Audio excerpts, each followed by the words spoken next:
Our relationship with the United States will never again be the same as it was. Those words, spoken quietly by a Canadian trade official, signaled the end of an era. Breaking tonight, Donald Trump thought wheat was just another pressure point, something he could threaten, tax, and trade like a poker chip in a high-stakes casino. What happened next exposed a truth that Washington never wanted to admit out loud.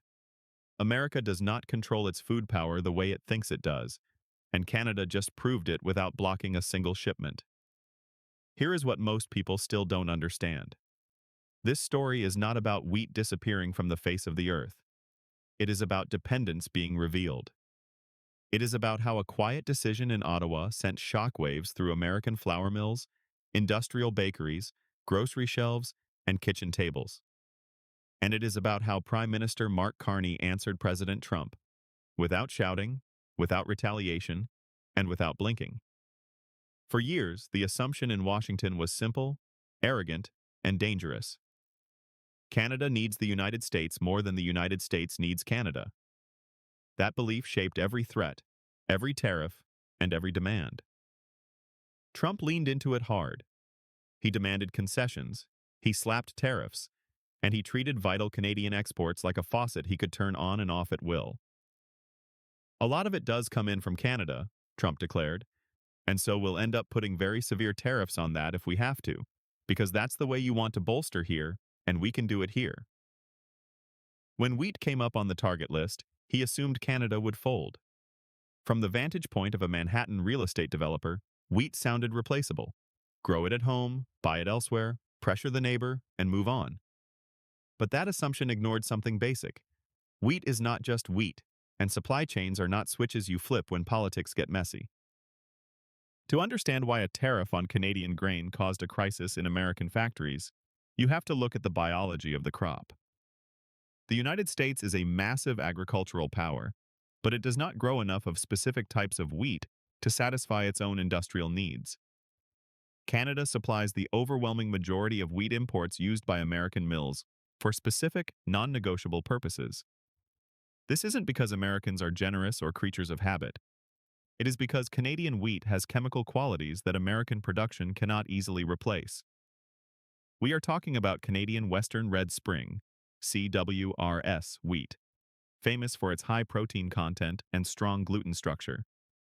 This is the blending wheat that makes industrial bread rise properly and maintain its shape during high-speed processing.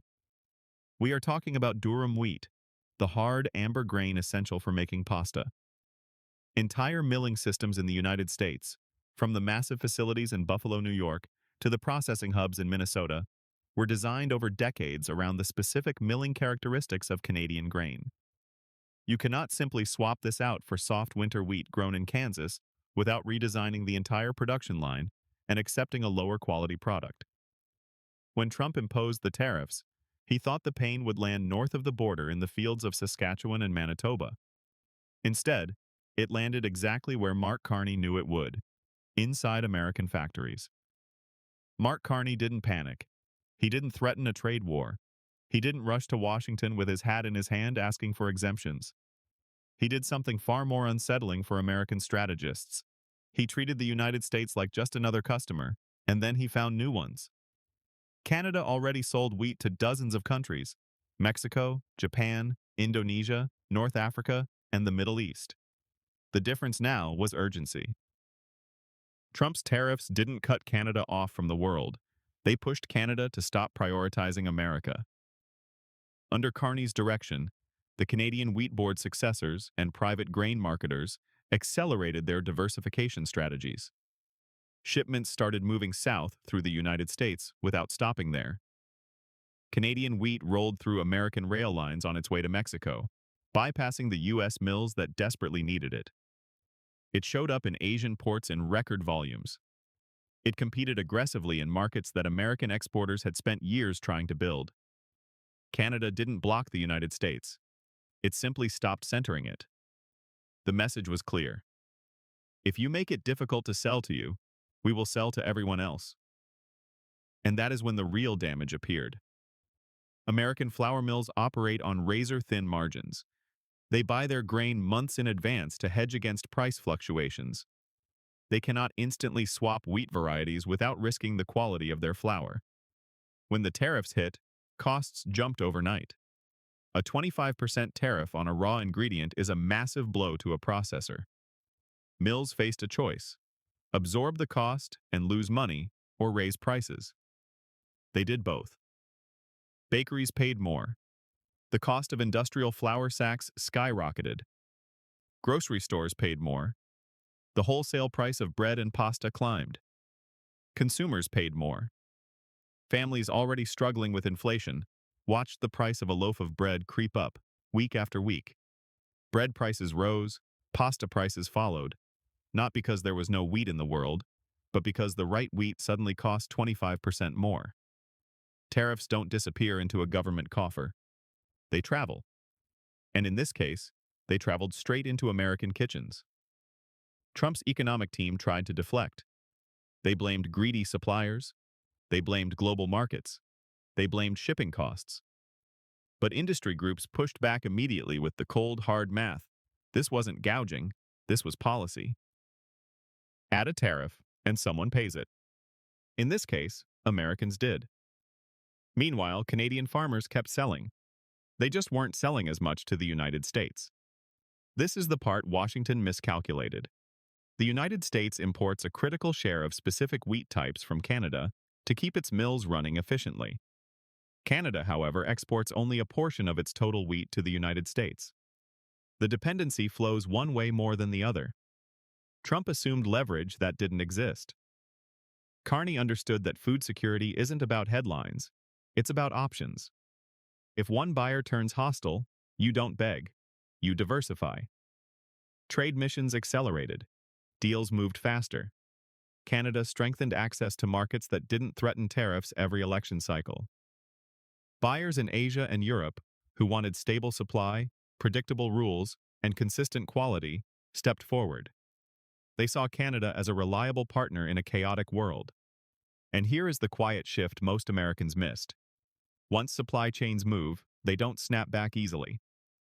When a Mexican mill switches its contract from a U.S. supplier to a Canadian one, or when an Indonesian bakery redesigns its recipe for Canadian protein levels, they don't switch back just because a U.S. president changes his mind. Trust moves elsewhere. Relationships are built. Infrastructure is reoriented.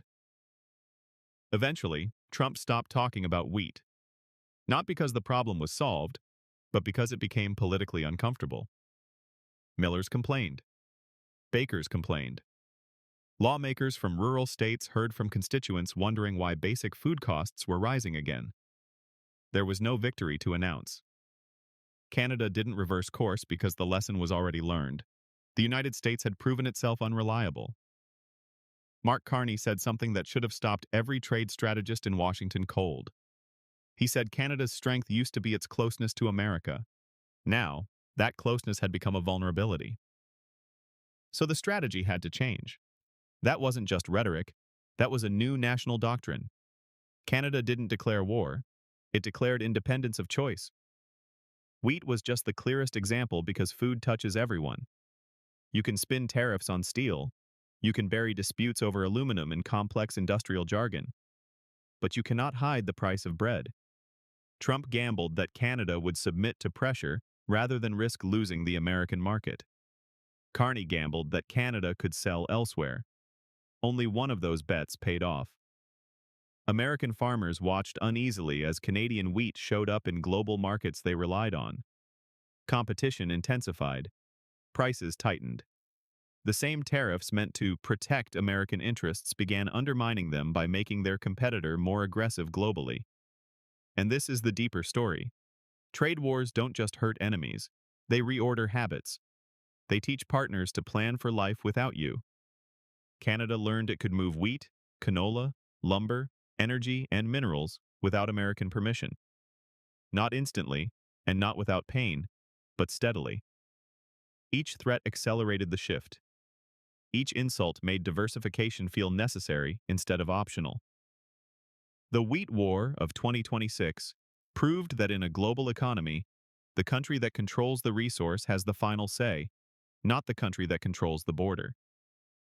America is still eating bread, but it costs more. and the relationship that baked it is broken. Washington wanted to teach Canada a lesson about power. Instead, Canada taught Washington a lesson about resilience. And as families sit down to dinner tonight, they are paying the tuition for that lesson with every bite.